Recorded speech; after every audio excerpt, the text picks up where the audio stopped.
It's time to find out what the people who want to be in there are going to do about the climate and nature emergency. The political experts at Friends of the Earth have scrutinised the manifestos from the 4 main UK-wide parties to see what actions they're committing to. Are they a flop, flaky, or actual friends of the Earth? Keep watching to find out how we scored the Conservatives, Labour, Lib Dems and Greens, who's knocked it out the park and who's given a frankly embarrassing performance.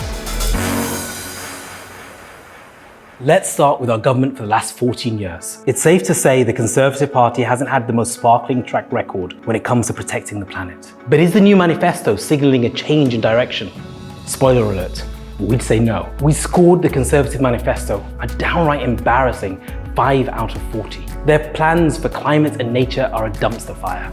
Their manifesto takes us backwards by promising to greenlight new fossil fuels every year, ban measures to clean up toxic air, and throw environmental protections into a roaring bonfire of red tape. There are some small glimmers of hope when it comes to revoking incinerator permits and extending the £2 bus fare cap. Overall, the picture is bleak, especially on justice and democracy, as they double down on restricting our rights and freedoms. The Conservative manifesto suggests that they are the party of climate inaction, taking the approach of who needs friends when you've got fossil fuels.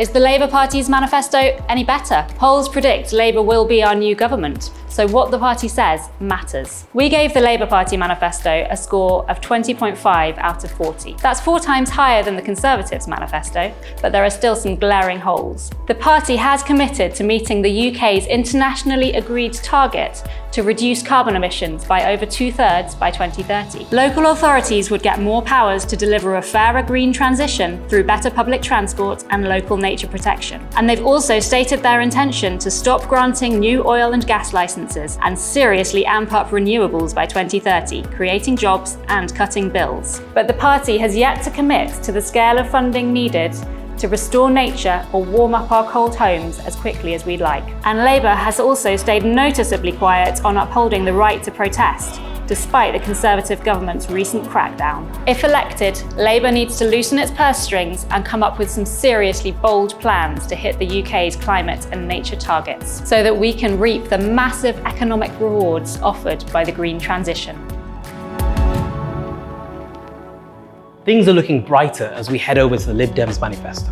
With a good offering, but with still some room for improvement, we gave them a respectable 31.5 out of 40. The Lib Dems have committed to a heap of promising policies, including a substantial investment in issues such as home energy efficiency upgrades, the switch to electric heating, public transport, and the restoration of nature. Amazing stuff.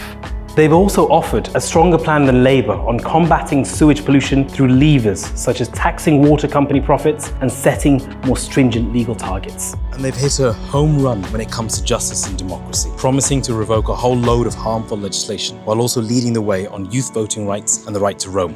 But, and this is a really big one, the party failed to commit to ending new oil and gas projects, a major test of international leadership on climate change.